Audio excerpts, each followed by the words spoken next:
இடிகொடிகள் முழங்காடு அந்த கரூருமா யாரெல்லாம் கமுசமுடி ராஜம்மன் கோட்டை ஓட்டு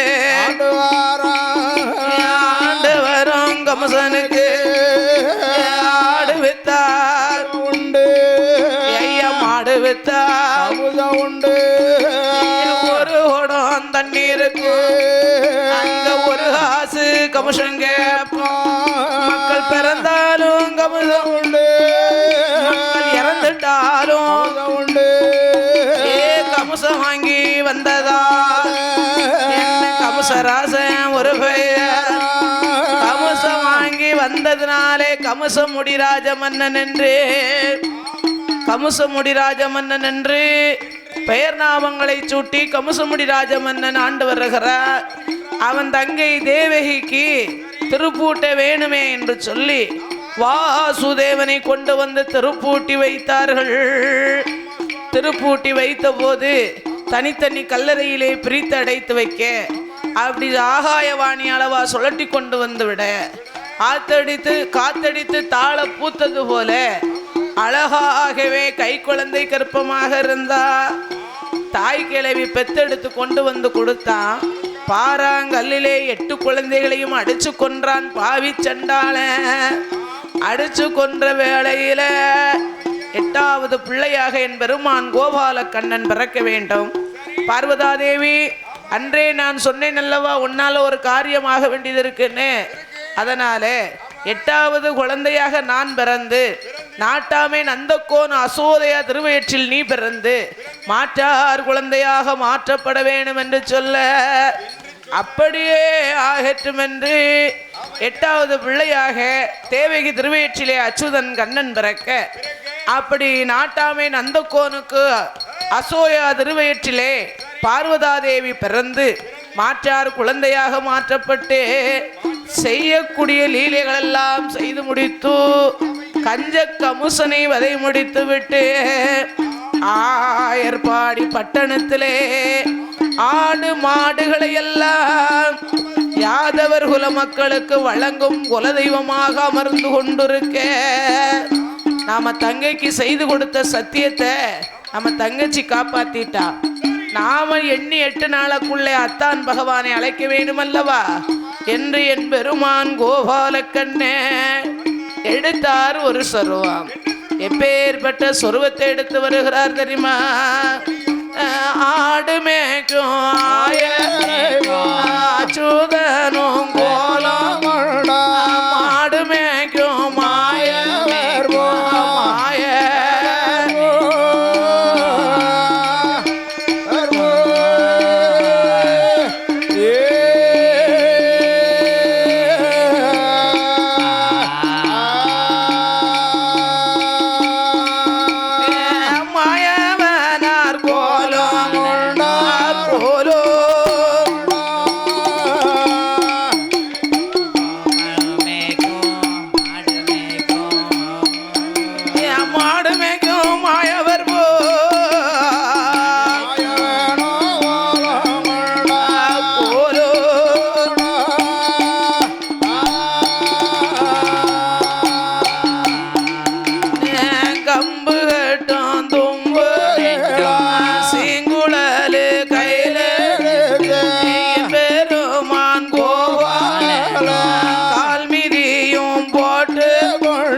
கண்ணன் ஆடு மாடு மேய்க்கும் ஆயர் போல் சுருவங்களை கொண்டு பாலைவன சோலையிலே வந்து ஆடு மாடுகள் எல்லாம் அப்புறப்படுத்தி விட்டு நடந்து வந்த களைப்பை தீர்ப்பதற்காக ஷீங்குழல் கையில் எடுத்து பில்லாங்குழல் வாசிக்கிறார்.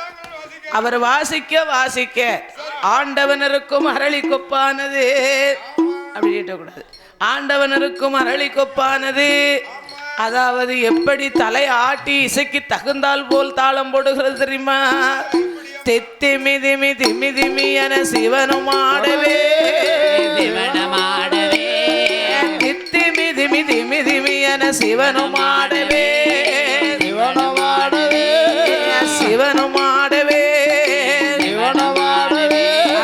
சிவனருக்கும் அரளி கொப்பு மொத்த கொப்பு இருக்கும் போது ஒத்த கொப்பது ஐயா ஒத்த கொப்பது அங்க தத்தருகின தருகினதும் போடுது. ஆடும் கொப்பை மாயன் கண்டு ஓடி பார்த்திட ஆடும் கொப்பை மாயன் கண்டு ஓடி பார்த்திட ஓடி பார்த்திட அரனை கண்டு மாயன் கேலி அரனை கண்டு மாயன் கேலி அருகில் ஓடி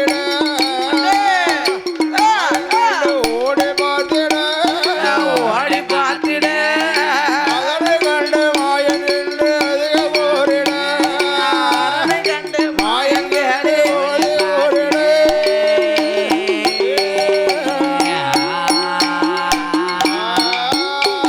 இப்படிக்கு இசைக்கு தகுந்தால் போல் தலையாட்டி தாளம் போடவே வேணுமே. ஆனா யாரால முடியும்? நம்ம அத்தான் பகவானால மட்டும்தானே முடியும். ஓ அத்தானோ அத்தா 12 மணிக்கு அத்தான். ஓ அத்தானோ அத்தா, ஓ மச்சானோ மச்சான், ஐயையா ஐயையா என் வந்திருப்பதா அசுர அரக்கன் என்றறிந்து ஆண்டவன் சிவபெருமான் அத்தான் என்று சொல்லாதடா, ஏ அத்தான் என்று அறிவு கட்ட ஆடே மச்சான் என்று ஏ மச்சான் என்று மானங்கட்ட வல்லரக்க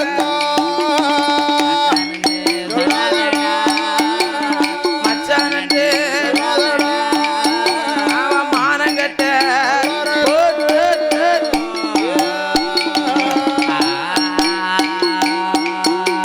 வந்திருப்பது அரக்கந்தாம்னு நினைச்சல நம்ம ஆண்டவன் பகவான் அத்தான் மச்சாம்னு சொல்லி முறை சொல்லி சொல்லாதன்னு சொல்லுதாரே. இவர் இப்படி அழைச்சா இவர் வர மாட்டாரு. குட்டை உடைக்கணும் கூடையிலே அள்ள வேணும் என்று அத்தான் பகவானே அன்று ஒரு நாளையில அம்பலத்தில் ஆதி வெள்ளியிலே விளையாண்டது உமக்கு மானம் இல்லையா என்று அச்சுதன் கண்ணன் ஏது சொல்லி அழைக்கிறார் தெரியுமா? அத்தான் பகவானே அரக்கனேக்கு வரம் கொடுத்தது மானம் இல்லையோ மச்சான் ரோஷம் இல்லையோ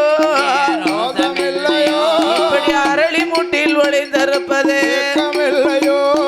மதுரையில என் மச்சான் மச்சான் என் மச்சான் மச்சான் மதுரையில மதுரையில என் மதுரையில மண் சுமந்தது மானம் இல்லையோ உமக்கு ரோஷம் இல்லையோ அந்த மன்னன் கையால் அடிகள் பட்டதே பிட்டிக்கு பிட்டிக்கு பிட்டிக்கு மண் சுமந்தது மானம் இல்லையோ உமக்கு ரோஷம் இல்லையோ ஐயா பெரும்பாலே அடிகள் பட்டதே மச்சான் பெரும்பாலே அடிகள் பட்டதே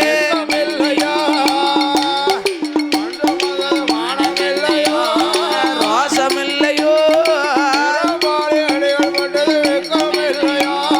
பெரும்பாலே அடிகள் பட்டதே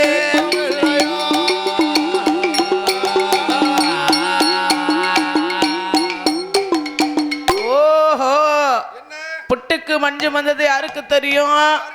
பெரம்பாலே அடிபட்டது அதாவது யாருக்கு தெரியும்? மதுரையிலே மண் சுமந்தது யாருக்கு தெரியும்? நாம் மைத்துனர் கண்ணனுக்குத்தானே தெரியும் என்று கரக்கனா இருந்தாலும் சரி அரக்கிருக்கனா இருந்தாலும் சரி துணிஞ்சவனுக்கு துர்க்கம் இல்லை அல்லவா? ஒருத்தன் சண்டை போடுதாம்னா எதுக்கும் துணிஞ்சிட்டாம்னு வையே எதுக்குமே பயப்பட மாட்டாங்க. அதனால துணிஞ்சவனுக்கு துர்க்கம் இல்லை என்று மனமதில் எண்ணி அப்படியாகவே அரளி கொப்பை விட்டு வெளியிலே வருகிறார். அவிழாத தலைமுடி அவிழ்ந்தோடி இருக்க கண்டு நீருபடா மேனி எல்லாம் நீருபட்டு இருக்க கண்டு வடுபடா மேனி வடுபட்டு இருக்க கண்டு புண்ணையாகவே நகைத்து சிரித்தார். அப்ப இவர் சிரிப்பை கண்ட அச்சுதன் கண்ணன் ஆகா நம்மளை பார்த்து இப்படி ஏளினமா சிரிக்கார அப்படின்னு மனமதில் எண்ணிக்கொண்டு அச்சுதன் கண்ணன் சிரித்தார் பார்த்தீங்களா? அதனாலே ஆண்டவன் சிவபெருமான் நம்மளை பார்த்தெல்லாம் ஏளினமா சிரிக்கார என்று மனமதில் எண்ணிக்கொண்டு அப்பா என் கண்ணா உன் கதை என்ன ரொம்ப சம்பூர்ண யோக்கியமா? ஆடு மாடு மேய்த்து அயர் வளர்த்தது மானமில்லையா? ஆடு மாடு மேய்ச்சு பயிர் வளர்த்தியற நானாவது மதுரையில போய் மதுரையில மண் சுமந்து மன்னன் கையால தானே அடிபட்டேன். ஆமா நீர் அப்படி இல்லையே ஒரு பொம்பளை கையால அடிபட்டியற. உமக்கு வெக்கம் இல்லை உமக்கு ரோஷம் இல்லை என்று சொல்ல தங்கை தனிமையில இருப்பா. நான் போறோம்னு அதாவது அரக்கனை சமுகாரம் முடித்து வர வேணும் என்று வந்தேன். ஆனா என்னை ஏளினமா பேசுனதுனால நான் போறேன் என் ஆடு மாட்டோட. ஓ மச்சான் மாட்டை பத்துமையா நீரு அப்படின்னா அப்பா கண்ணா நீ ஒன்ன சொன்ன நான் ஒன்ன சொன்னேன் சரிக்கு சரி சரியா போச்சு. எனக்காக இல்லாவிட்டாலும் உன் தங்கையை பார் என்றார். உடனே ஆகட்டும் என்று 7 குலத்து ஆடு மாடு மேய்ச்சு வயிறு வளர்த்தார்னு சொன்ன சிவனார ஆடு மாடு மேய்க்க வைக்க வேணும் என்று 21 நாமங்களை கொடுத்த ஆடு மாடுகள் எல்லாம் ஒப்படைத்து விட்டு யாத்தாம் பகவானே ஆடு மாடு கன்று பதனம் என்று அவர் என்ன சொல்லுகிறார் தெரியுமா? யாத்தா யா பகவானே ஆட்டுக்காரவே மச்சான் மாட்டை கொஞ்சம் பாத்துக்கிறோம். ஆட்டுக்காரவே மச்சான் கொஞ்சம் பாத்துக்கிறோம். காட்டில் நல்ல பயிர் இருக்கு காவல்கார காத்திருக்க. காட்டில் நல்ல பயிர் இருக்கு காவல்கார காத்திருக்க. ஆட்டம் போட்ட மயில கால வேலி பாக்குதப்பா. ஆட்டம் போட்ட மயில கால வேலி பாக்குதப்பா. ஆட்டுக்காரவே மச்சான் கொஞ்சம் பாத்துக்கிறோம். ஆட்டுக்காரவே மச்சான் கொஞ்சம் பாத்துக்கிறோம். கொஞ்சம் பாத்துக்கிறோம். ஆட்டுக்காரவே கொஞ்சம் பாத்துக்கிறோம்.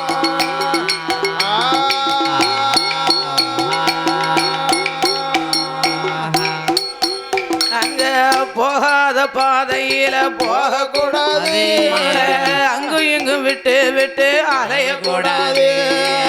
போகாத பாதையில போகக்கூடாது. அங்கும் இங்கும் விட்டு விட்டு அலையக்கூடாது. ஆட்டம் போட்ட மயில கால தோட்டமேய பாக்குதப்பா.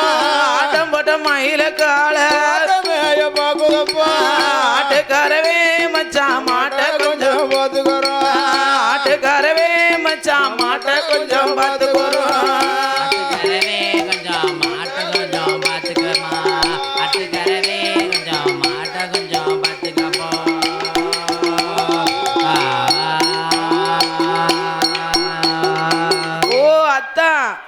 அதாவது காட்டுல பச்சை பச்சேர்னு பயிர்கள் எல்லாம் கிடக்கு.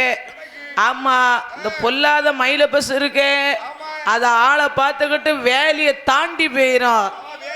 காவல்காரன் கட்டில் போட்டு காத்துக்கிட்டு இருக்காமியா அப்படின்னு சொல்லி ஆடு பதனம் குட்டி பதனம் என்று ஆடு மாடுகளை ஒப்படைத்து விட்டு அவர் எப்படி வருகிறார் தெரியுமா? அசுர அரக்கனை விதை முடிக்க வேணுமே. ஆனா ஒரு மனுஷனுக்கு 3 ஆசை. 3 ஆசை மண்ணாசை பொன்னாசை பெண்ணாசை. மண்ணு மன அவங்ககிட்ட எக்கச்சக்கம் இருக்கு. பொண்ணும் பொருளும் நிறைய இருக்கு. பெண்ணுக்கு மயங்காதவன் யாரும் உண்டா? யாருமே கிடையாது. அதனாலே பெண்ணை போல் சொர்வம் கொள்ள வேணும் பேட கொண்ட அரக்கனை வதை முடிக்க வேணும் என்று அவர் எப்படி வருகிறார் தெரியுமா? சுவாமி என் பெருமான் கோபால, என் பெருமான் கோபால, 8 வயது சென்ன எடுப்பார் கோல பெண்ண போல, 16 வயது சென்ன 16 பாப்பார் கோல பெண்ண போல, 16 வயது சென்ற பாப்பார் கோல பெண்ண போல,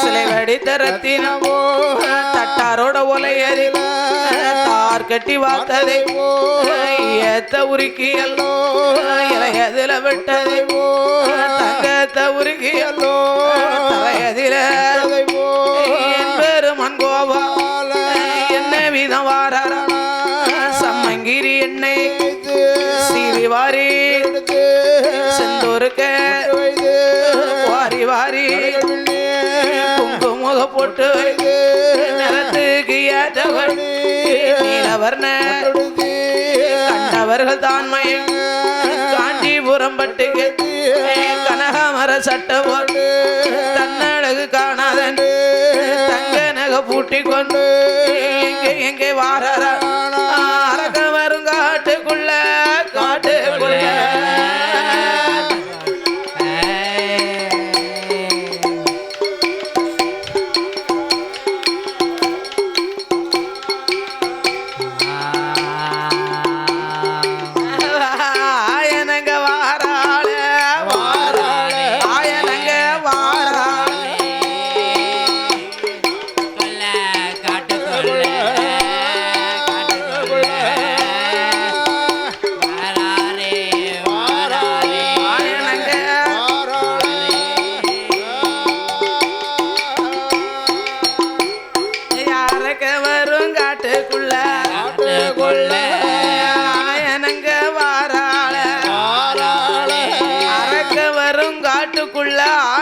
வருகிற பொழுது அப்பந்தான் அசுர அரக்க மனசுல நினைக்கா, ஒத்தையில வாரமே ஒரு பெண் கிடைச்சா எப்படி இருக்கும் என்று ஏறிட்டு பார்க்குகிற செக்க செவ சூரியம் போல சிவ ஒளிவு போல வனமோகினி பெண்ணானவருக்கு கண்டு இந்த அசுர அரக்கன் பார்த்து அம்மா எம்மோ அம்மா பெண்மையில உனக்கு எந்த ஊரு எந்த தேசம் எந்த தேசம் எங்க இருந்து இங்கு வந்தா ஊரு என்ன பேரு என்ன நாடு என்ன நகரம் என்ன நடந்து வந்த விவரம் என்ன உள்ளத உள்ளபடி உள்ளபடி ஒளியாம சொல்ல வேணும் என்று அசுர அரக்கன் கேட்ட போதே அடே வனவேடா தாடியும் தன்னாசிமா வந்து நின்று வழிமறிச்சு பேசுதிய, உன் ஊர் என்ன, உன் நாடு என்ன, உன் நகரம் என்ன? ஏய் மோகினி, ஆண்டவன் சிவனாரை நினைத்து வருடம் 12மாக தவங்களை இருந்து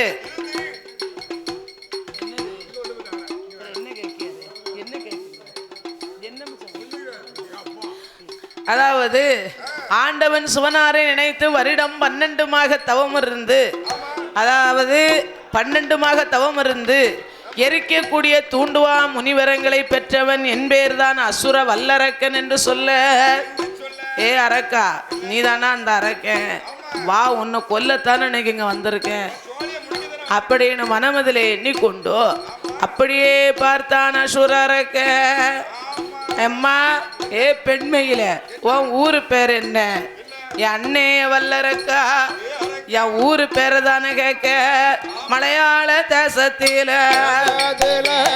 காஞ்சன மாலை பெற்ற மக்கள் அக்காதங்க 8 பேரு, எந்த மலையரச இங்க 8 நல்ல பேர்களையும் அக்காதங்க 7 பேர்.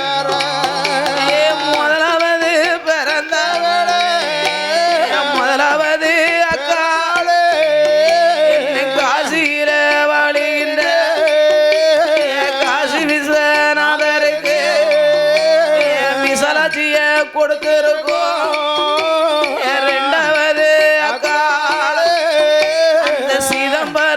தன்னாதில சிதம்பர நாதருக்கு அக்கா சிவகாமிய கொடுத்து மூணாவது அக்கா அந்த திருவண்ணாமலையதில் அண்ணாமலை நாதருக்கு நாங்க உண்ணாமலைய கொடுத்திருக்கோம். என்ன நாலாவது அக்கா சங்கரங்கோயில் டவுனாதில அங்க சங்கர நயினாருக்கு அவட கோமதிய கொடுத்திருக்கோம். ஆறாவது அக்கா அந்த திருநெல்வேலி டவுனாதில நெல்லையப்ப சாஸ்திரிக்கு தான் நாங்க காந்திமதிய கொடுத்திருக்கோம். ஆறாவது அக்கா அங்க பாவந்திருக்கும் பாவனா பால விஸ்வநாதருக்கு விசலாட்சிய கொடுத்திருக்கோம். அண்ணே வல்லரக்கா எங்க அக்கா ஆறாவது அக்கால பாவந்திருக்கும் பாவநாசம் பால விஸ்வநாதருக்கு உலகால கொடுத்திருக்கோம். ஏழாவது அக்கா என்னை குறைதி இருக்கும் ஐயா குற்றால அதற்கு அக்கா குழல்வா மொழிய எட்டாவது பொன் பிறந்தேன். நான் பொன் பிறந்த நேரம் பூத்து நிறைந்து புஷ்பவதியாக இருந்த நேரம் என் அண்ணே ஏ வல்லரக்கா இனி யாருமே பெண் கேட்டு வரல. அதனால ஒரு புள்ள மனுஷனுக்கு என் தகப்பன் மலையரசன் என்னை தாலியை கட்டி கொடுத்தாரு. 4 வண்டி சீதனத்தோட போனேன். அங்க ஒருத்தி ஓடோடி வந்தா, பச்சைக்கிளிய தோல்ல வச்சுக்கிட்டு வந்தாளே, என்னை ஆலாத்தி எடுக்க வாரான்னு நினைச்சேன். அவ அங்கிருந்து ஓடியாந்து அவ முடி என் கைக்குள்ள, என் முடி அவ கைக்குள்ள. என் அண்ணே வல்லரக்க என்னை சக்கனத்தி போராட்டம் அங்க சகல பேருக்கும் கொண்டாட்டம் சரிபட்டு வராது. போன வேலை கிழமையில என்னை எந்தனுக்கு கல்யாணம் மறு வேலை கிழமையில புருஷனோடு சண்டை போடு நானும் பிறந்த வீடு நன்னா